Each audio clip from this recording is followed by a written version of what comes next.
आज यहाँ पर हम एक नई सीरीज़ की शुरुआत करने वाले हैं और ये सीरीज़ मेरी आज तक की जितनी भी सीरीज़ मैंने करी हैं, जो भी वीडियोस मैंने बनाई हैं, उस सबसे बिल्कुल अलग होने वाली है, क्योंकि इसमें हम साइकोलॉजी की डेप्थ में जाने वाले हैं।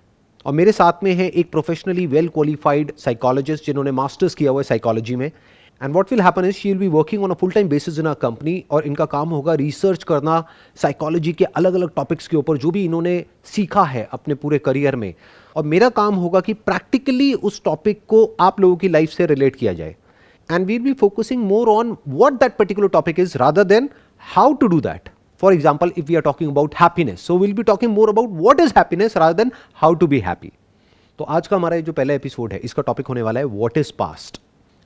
तो अब मैं आपसे समझना चाहूंगा, जो भी आपकी क्वालिफिकेशन है, जो भी आपका एक्सपीरियंस है, उसके according what is past. Psychology में पास्ट उन चीज़ों को बोलते हैं जो भी हमने अभी तक इवेंट्स एक्सपीरियंस किए हैं, जो भी अभी तक नेगेटिव या पॉजिटिव चीज़ें इस पॉइंट तक लाइफ में हमने एक्सपीरियंस की, वो सारी पास्ट में आती हैं।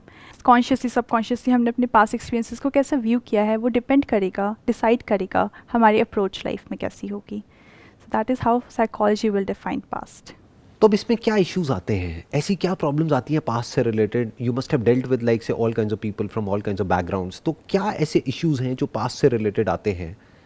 ज़्यादातर प्रॉब्लम्स जो मेरे पास आते हैं वो रिलेशनशिप्स को लेकर के आते हैं, स्पेशली अनमैरिड रिलेशनशिप्स को लेकर के, या पास्ट में किसी ने मेरे साथ कुछ किया, मैं वो लेट को नहीं कर पा रहा, ऐसा क्यों हो रहा है मेरे साथ, मुझे बहुत टाइम पहले की चीज़ें याद आती हैं और फिर मुझे रोना आता है। तो एज अ साइकोलॉजिस्ट आप कैसे डील करते हो ऐसे लोगों से जो कि अपने पास्ट में जाकर के स्टक हो गए हैं?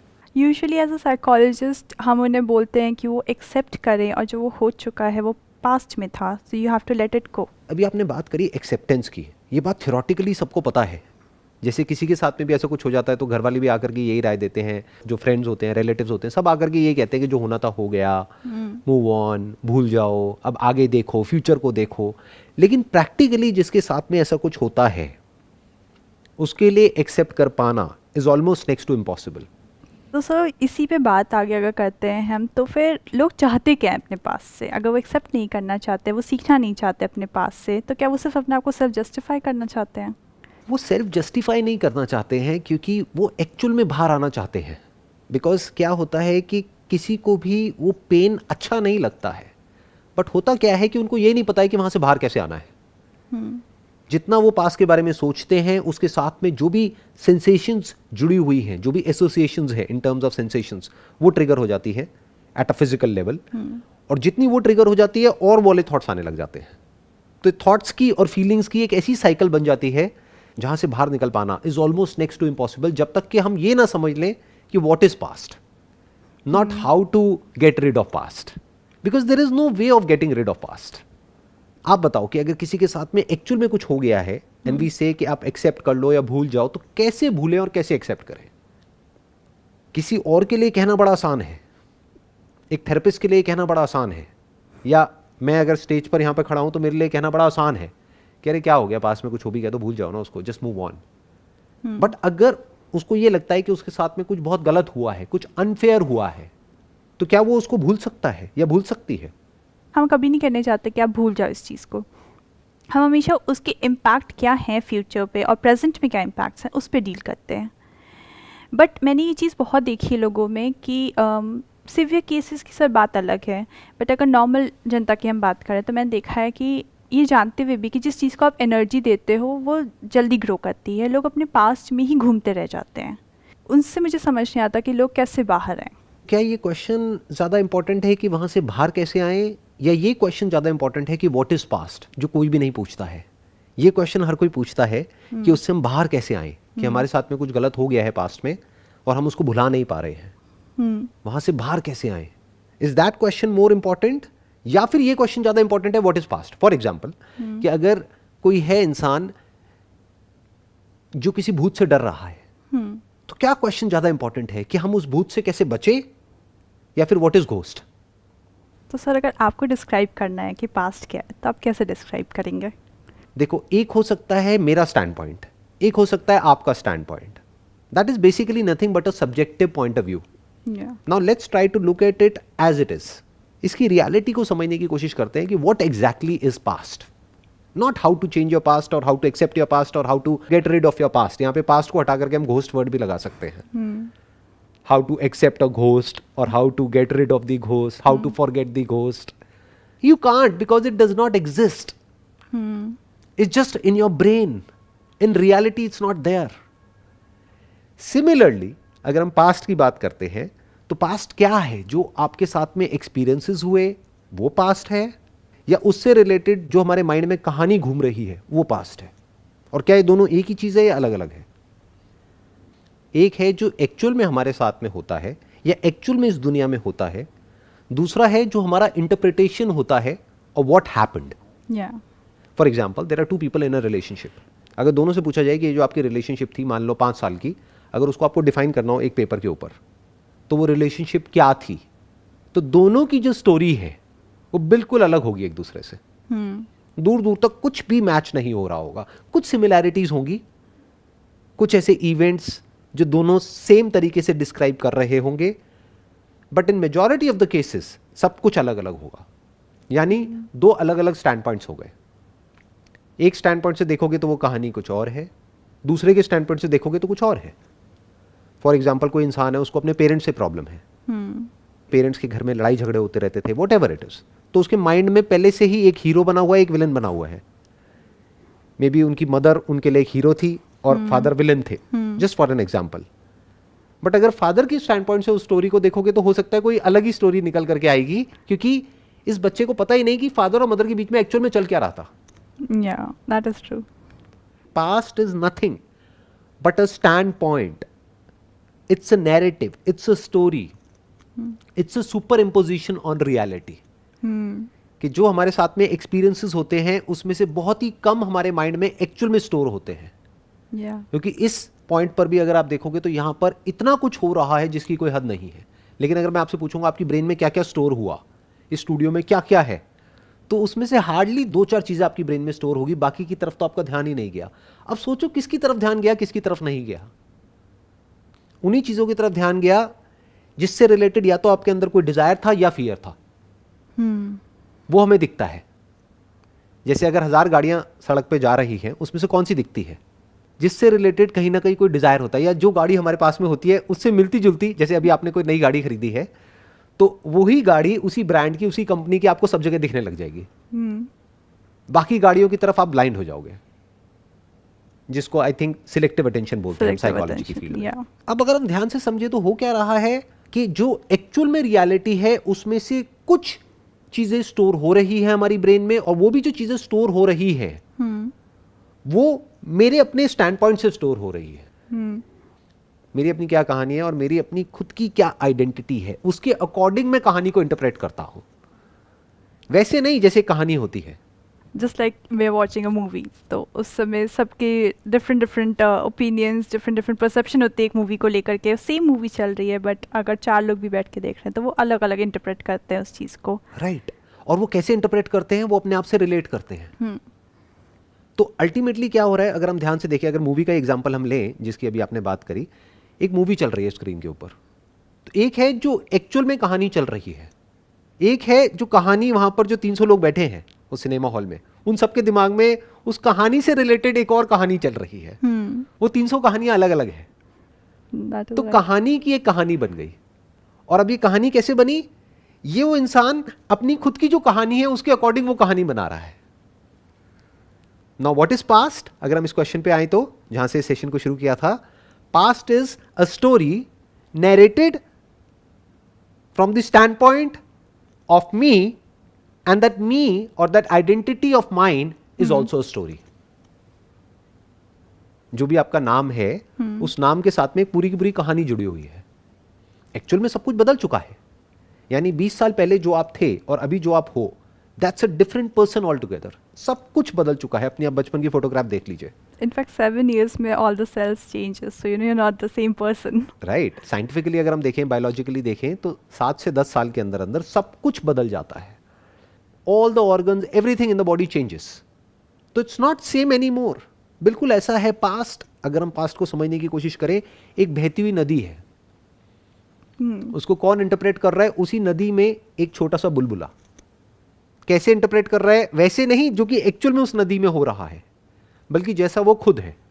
तो सर फिर हम कह सकते हैं कि अगर पास्ट कुछ नहीं, एक नैरेटिव है, तो फिर क्या हम उसे मतलब अपने अकॉर्डिंग बदल सकते हैं, रीराइट कहना कह सकते हैं, या हम अपने बदल सकते हैं किसी भी तरीके से उसे? जो भी अभी तक मैंने कहा है, अगर इस बात को कोई समझ पा रहा है एक्चुअल में, तो अब वो पास्ट को 10% या 20% नहीं 100% बदल सकता है या बदल सकती है।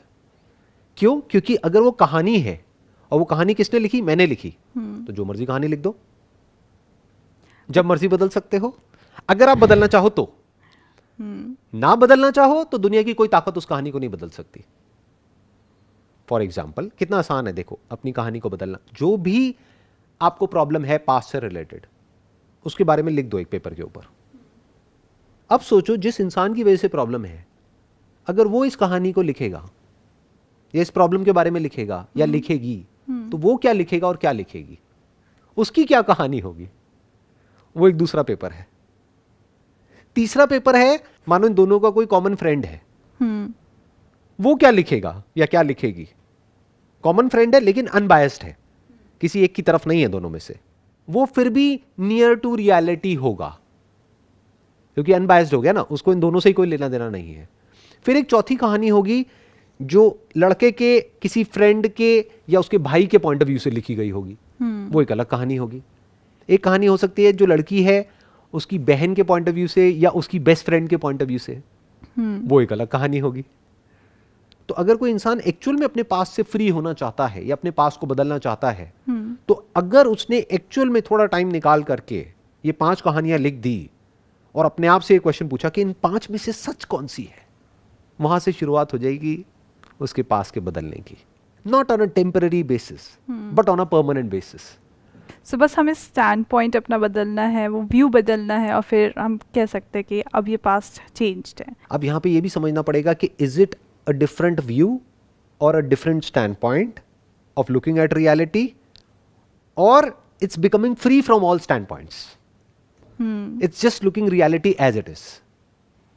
एक है इस मग को हम अपने अपने स्टैंड पॉइंट से देखें, तो आप कुछ और डिफाइन करोगे, मैं कुछ और डिफाइन करूंगा, राइट? आप कहोगे बहुत अच्छा है, मैं कहूंगा नहीं बेकार है। तो 2 अलग अलग स्टैंड पॉइंट्स हो गए। एक क्या हो सकता है, एज इट इज देखना, ना अच्छा है ना बेकार है, वो तो हमारा अपना पॉइंट ऑफ व्यू है। ये क्या है, एक स्टील का मग है, बस खत्म। पर आपको लगता है कि लोग इतना ज़्यादा ध्यान देते हैं कि हम रियलिटी को रियलिटी के थ्रू ऑब्जेक्टिव तरीके से देखें, बेसिकली वो चीज़ नहीं है लोगों में। अब यहाँ पे थोड़ा सा समझना ये पड़ेगा कि एक वे इसका ये हो सकता है कि हम अपने पास्ट को ऑब्जेक्टिवली देखें, बट वो भी हम नहीं देख पाएंगे क्योंकि वो हमारी ब्रेन में स्टोरी नहीं है। स्टोरी वही हुआ है जो हम करना चाहते थे, जिससे रिलेटेड हमारे अंदर डिजायर्स थे या डर थे। अगर मैं आपको कहता हूँ बचपन से आज तक आपके साथ में जो भी कुछ हुआ है उसको शॉर्ट में बताइए, तो आप क्या बताएंगे? वही बताएंगे जिससे रिलेटेड या तो अच्छी यादें हैं या बुरी यादें हैं। बीच का कुछ तो याद ही नहीं है।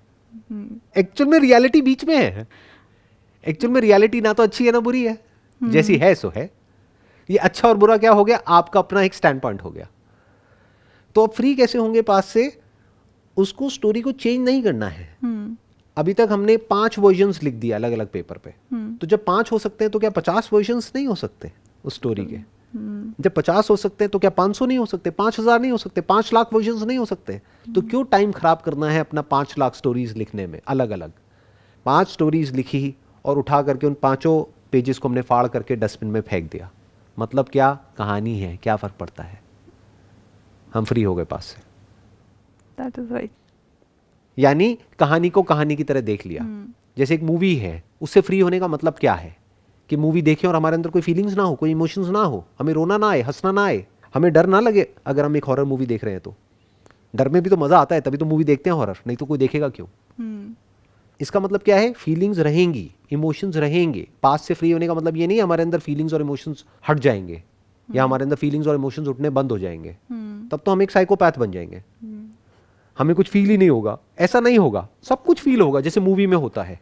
हंसना भी आएगा, रोना भी आएगा, डर भी लगेगा, मजा भी आएगा, पेन भी होगा, सब कुछ होगा। बट मूवी से हम क्यों फ्री हो जाते हैं? बिकॉज हम उससे एक स्टोरी की तरह देखते हैं, एक लेवल तक ही कनेक्ट करते हैं और फिर उसे लेट गो कर देते हैं कि ठीक है अब इंजॉय कर लिया, अब हो गया खत्म। ऐसे ही अगर हम अपने पास्ट को देख सके कि वो कुछ नहीं है, एक कहानी है जो अंदर यहाँ पर दिमाग पे चल रही है, जैसे एक मूवी की स्क्रीन होती है, ऐसे ही एक ब्रेन एक स्क्रीन की तरह हो गई। इस पर कुछ प्ले हो रहा है, कुछ रिपीट हो रहा है, और किसी और की ब्रेन है, उस पर कुछ और रिपीट हो रहा है। वो एक्चुअल में कहीं भी नहीं है, वो भूत है। जैसे हो सकता है आपने भगवान शिव के बारे में कुछ सुना होगा कि भूतों की टोली उनके पीछे चलती है। इसका मतलब क्या है? It is symbolic for the past. Past is nothing but भूत। It's not there. बिल्कुल ऐसा एक बहती हुई नदी है, उसकी कोई इमेज हमने स्टोर कर ली है और हम उसी इमेज को बार बार रिप्ले करते चले जा रहे हैं, और हम कह रहे हैं देखो ये हुआ, वो हुआ, वो हुआ, जबकि वो इमेज डिस्टॉर्टेड है, क्योंकि उसमें एक्चुअल तो कुछ दिखा ही नहीं। जैसे एक बुलबुले में एक्चुअल जो कुछ होता है आसपास में वो नहीं दिखता है, डिस्टॉर्टेड दिखता है।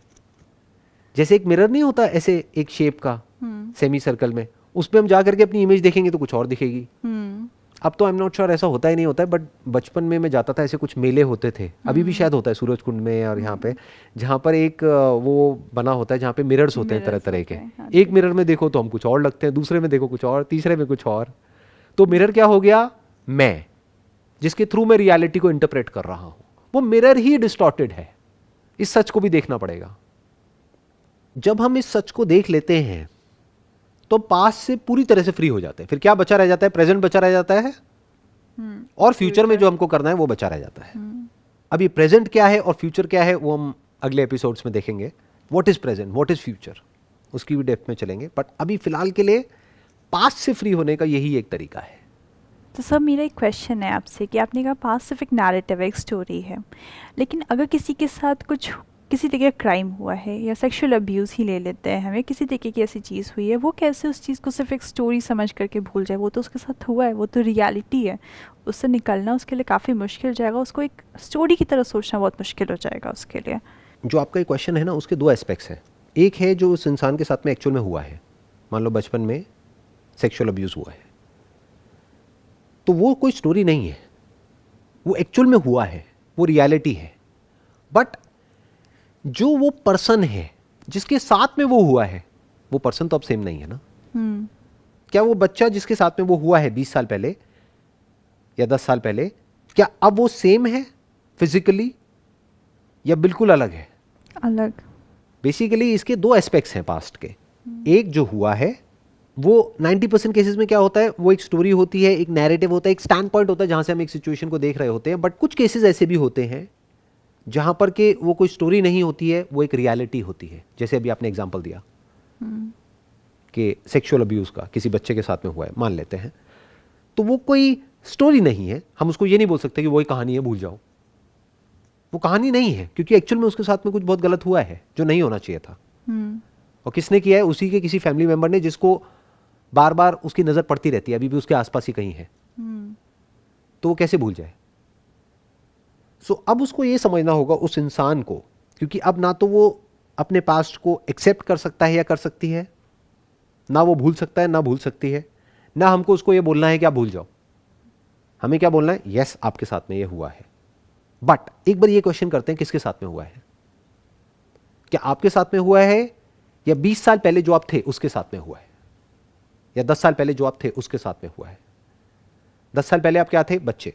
अब क्या हो? एक एडल्ट। क्या ये दोनों सेम है या अलग अलग है? एक बच्चा अपने आप को डिफेंड नहीं कर सकता था, बट आज she is a grown up, physically also she can defend her self. आज वो पलट करके जवाब भी दे सकती है, उसको कॉन्फ्रंट भी कर सकती है, वो जा करके पुलिस में भी कंप्लेंट कर सकती है, वो अपने आप को डिफेंड भी कर सकती है। There are ways of defending yourself. तो अब इस केस में क्या आया? एक हो गया रियलिटी जो उसके साथ में हुआ है, बट जिसके साथ में हुआ है वो कह रही है मेरे साथ में हुआ है, ये झूठ है। उसके ही एक पुराने वर्जन के साथ में हुआ है जो कि एक बच्चा था या बच्ची थी। तो अगर इस सच को वो देख लेता है या देख लेती है, तो अब वो यहां से फ्री हो सकती है। वो जो उसके साथ में हुआ है उससे तो फ्री नहीं हो सकती, वो तो मेमोरी स्टोर्ड है, और वो तो एक्चुअल में हुआ है, वो तो कोई कहानी नहीं है। बट अब उसको किससे फ्री होना है? उसको खुद ही के एक पुराने वर्जन से फ्री होना है। उसको क्या करना है? अपने ही पुराने वर्जन को एक कंपैशन के साथ में देखना है। उसने देखा पास्ट में एक बच्चे के साथ में कुछ बहुत गलत हुआ, जो एक अलग इंसान है और एक एडल्ट है जो एक अलग इंसान है, ये दोनों अलग है। In her mind it is the same person, because एक धागा है जिसने इन दोनों को जोड़ रखा है। वो क्या है? उस बच्ची का नाम। मान लो उसका नाम प्रीति है, तो बेसिकली उसके लिए वो प्रीति के साथ में हुआ है। बट उसको यहां पर एक और चीज ऐड करनी पड़ेगी कि एक बच्ची थी प्रीति जिसके साथ में वो हुआ है। अब जो प्रीति है वो अलग है, उसके साथ में ना ऐसा कुछ हुआ है, और अगर ऐसा कोई करने का सोचता भी है तो वो अपने आप को डिफेंड करने की पूरी पोजीशन में है। यहां तक कि वो उस बच्ची को भी आज में डिफेंड कर सकती है। क्या करना है उसको? जिसने भी उसके साथ में ऐसा कुछ किया है उसके पास में जा करके फेस टू फेस उससे पूछना है कि आपकी कैसे हिम्मत हुई मेरे साथ में ऐसा कुछ करने की। वो कर सकती है अगर चाहे तो वंस एंड फॉर ऑल उस टॉपिक को वो क्लोज कर सकती है। अगर आज वो अपने माइंड में वही बच्ची प्रीति है तो प्रॉब्लम हो गई, क्योंकि फिर क्या है, वो एक्चुअल में तो पावरफुल है फिजिकली, बट माइंड के लेवल पे वो ही है। वो उतना ही डरी हुई है जितना कि वो डरी हुई थी 20 साल पहले। वो उतनी ही कमजोर है जितनी कि वो कमजोर थी 20 साल पहले फिजिकली। बच्ची एक्चुअल में वो नहीं है कमजोर फिजिकली। वो चाहे तो उस बच्ची को अपनी गोदी में उठा सकती है, यानी आंख बंद करके वो इमेजिन कर सकती है कि मेरी गोद में वो बच्ची है 5 साल की, और उसको वो प्यार से देख रही है और उसको बोल रही है तुझे अब डरने की कोई जरूरत नहीं है, मैं हूं तेरे साथ में, तेरे को प्रोटेक्ट करने के लिए। And that's the end of past, that's the end of story. तो स्टोरी के किस पार्ट को हमने हिट किया यहां पर? मैं को, जिसको हम हमेशा बचा करके रखते हैं। अपनी आइडेंटिटी को हम कभी नहीं छेड़ते हैं, और वो ही जड़ है सारी की सारी प्रॉब्लम्स की। हम क्या बोलते हैं? मेरे साथ में ऐसा हुआ है। किस मैं की बात कर रहे हैं? साइकोलॉजी में जिसे ईगो कहते हैं, जिसको हम ईगो बोलते हैं। यानी मेरा पास्ट है तब तक प्रॉब्लम है, पास्ट है तो कोई प्रॉब्लम नहीं है। आपको अपने पास से प्रॉब्लम है या मेरे पास से प्रॉब्लम है? अपने पास से, राइट? ये अपने क्या है अगर एक कहानी नहीं है तो?